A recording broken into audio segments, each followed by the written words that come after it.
ajateltiin tehdä videon meidän sairaalakassista ja sen sisällöstä. Mä itse asiassa jaoinkin tonne Instagramin puolelle jo listan, että mitä meidän sairaalakassi sisältää, mutta itse asiassa siinä listassa oli nyt suurin osa niistä meidän tavaroista, mutta itse asiassa siinä ei ihan kaikkea ollut, niin mä ihan semmonen muutama asia lisättävää, niin käyn ne tässä videolla sitten läpi. Mutta tosiaan siis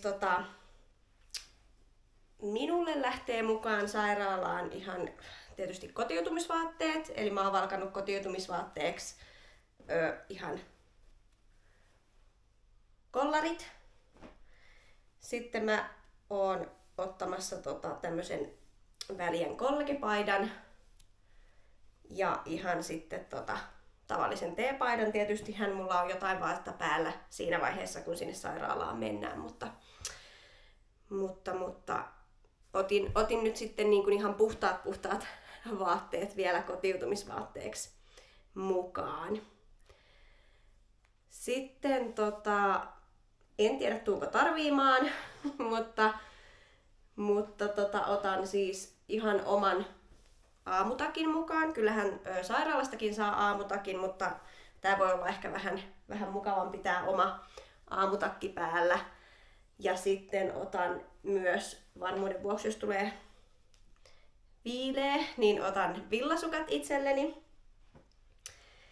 Ja sit itse asiassa sairaalassa kuitenkin joutuu suihkussa käymään, varsinkin synnytyksen jälkeen, niin otan sitten tämmösen hiuspyyhkeen mukaan, niin ei tarvii semmoista isoa pyyhettä sitten kiertää hiusten ympärille. Kuitenkin jonkun aikaa kestää hiuksien sitten kuivua siellä. No sitten otan nukkumista varten varmuuden vuoksi unimaskin, ja sitten multa löytyy itse asiassa täältä hygieniatarvikepaketista, niin löytyy korvatulppia. Ja sitten mä otan parit kappaleet imetysliivejä varmuuden vuoksi. Mulla on myös siis kotona tämmösiä pehmeitä rintaliivejä, mitä voi myös ihan hyvin käyttää imetykseen, mutta ostin nyt sitten tämmöstä, missä tai ihan tämmöstä niin kuin kunnon imetysliivit, missä tämän etuosan kankaan saa alas. Ja sitten tietysti kun maito nousee, niin otan varmuuden vuoksi parit liivin suojat sitten sairaalaan mukaan. Sitten sairaalan sukat ei välttämättä ole ihan mukavimmat. On vähän semmoiset löysät. Ei ole kiva sitten vedellä sukkia koko ajan ylöspäin, niin otan varmuuden vuoksi muutamat omat sukat sitten sairaalaan mukaan. Ja itse asiassa nyt sitten sellainen, mitä mä en siihen Instagram-postaukseen nyt sitten laittanut, tai ei ollut siinä kuvassa, niin otan siis myös bikiinit mukaan sairaalaan, koska haluaisin ainakin avautumisvaiheessa koittaa kivunlievitystekniikkana ammetta, niin otan nyt sitten varmuuden vuoksi bikiinit sit sairaalaan mukaan. Ja tosiaan sitten kaikki niinku hygienitarvikkeet, eli mulla on sitten omat lääkkeet, hammasharja, hammastahnat, kasvojenpesuaineet, kasvorasvat. Sitten mä itse asiassa otan tämän äitiyspakkauksessa mukana tulleen nännivoiteen. Ja sitten itse asiassa otan vielä varuiksi Liberokassista saadun vauvaöljyn, jos sitä tarvii sen pihkakakan pesemiseen sitten sairaalassa. Vauvaöljyä saattaa olla myös saatavilla sairaalasta pyydettäessä, mutta tää on niin pieni pullo, niin mä otan tämän varmuuden vuoksi sitten itse kotoa jo mukaan. Ja sitten on tosiaan pieni pullo shampoota ja hoitoainetta esimerkiksi on lähdössä mukaan. Sitten haluan kuunnella musiikkia synnytyksen aikana, joten otan kaiuttimen mukaan. Sitten tietysti tuolle kaiuttimelle otan oman laturin, kännykälle otan oman laturin. Ja sitten otan varmuuden vuoksi vielä varavirtalähteen ja ihan omat kuulokkeet sitten mukaan. Ja sitten mulla itse asiassa on vielä ponnareita ja hiusharja täällä mukana. Ja mikä tärkeintä, jos on kuullut, että ilokaasu saattaa kuivattaa huulia, niin huulirasva on sitten mukana myös täällä hygienialaukussa. Ja sitten tietysti synnytystoivellista. En käynyt sitä tässä läpi. Voin ehkä käydä synnytyksen jälkeen läpi, että mitä toiveita oli ja mitä saatiin toteutettua ja mitä ei, mutta en nyt tässä vaiheessa ihan vielä sitä synnytystoivellistaa tuu julkaisemaan. Sitten tosiaan eväitä. Mä kuulin mun siskolta, että kannattaa olla urheilujuomaa. Kävin ostamassa urheilujuomaa. No sitten mulla on myös energiajuomaa mukana. Tai no tää energiajuoma on tässä kofeiinia, nokkoa.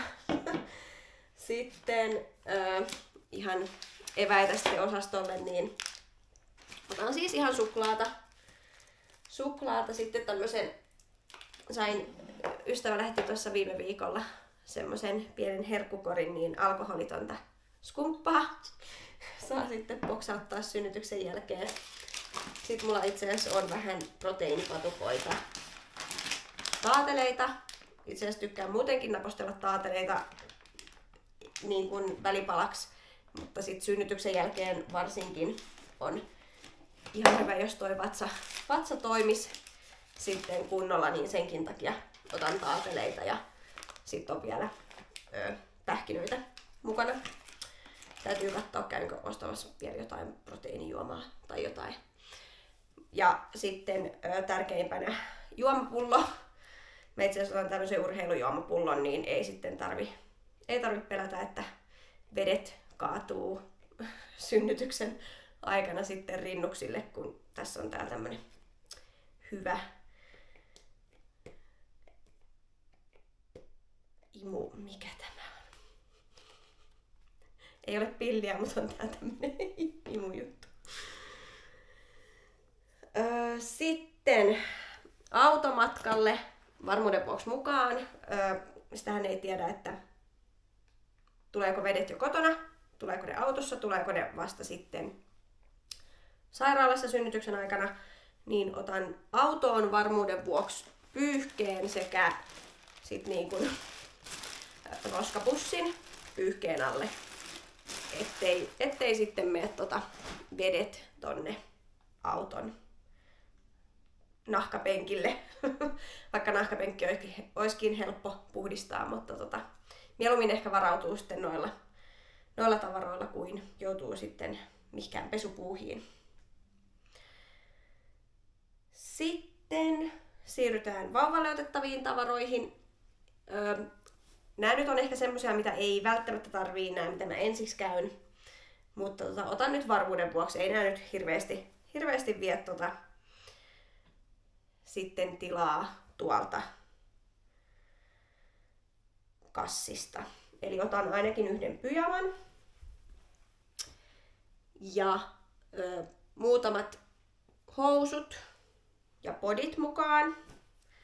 Ja sitten otan ihan parit sukat ja sitten tämmöisen kevyen pipon. Kyllähän näitä pipoja varmaan saa tuolta sairaalastakin sitten vauvalle, mutta halusin ottaa tämmöisen oman pipon sitten mukaan.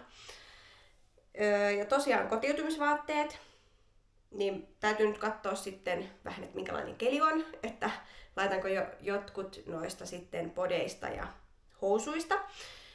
Mä myös tilasin tuossa muutama viikko sitten tämmöisen merinovillasetin tuolta Dillingiltä.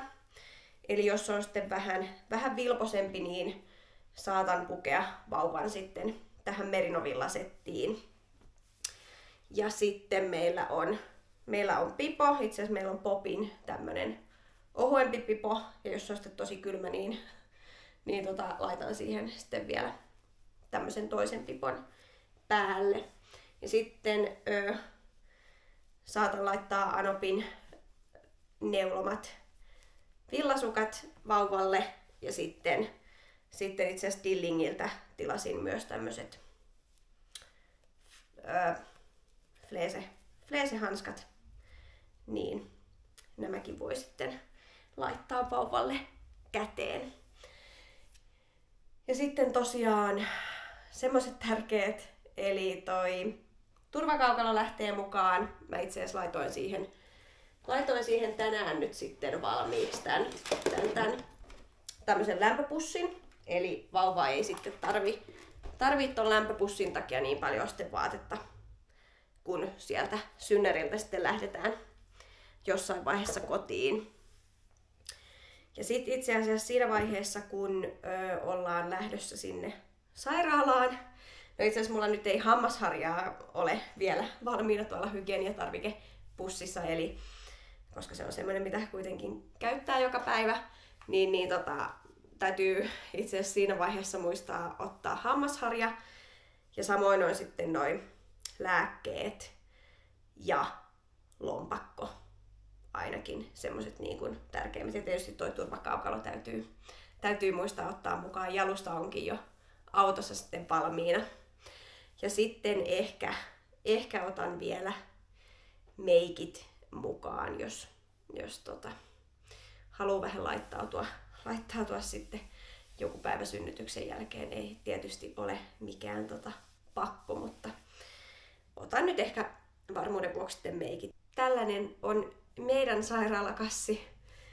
Ja katsotaan milloin synnytys sitten alkaa. Huomenna on tosiaan toi laskettu päivä, niin seuraavan 2 viikon aikana varmaan sitten saadaan vauva tänne toiselle puolelle maailmaan, niin kyllä jo tosi paljon odotetaan, että tää pieni potkija täältä tulisi ihan tänne hypisteltäväksi toisellekin puolelle.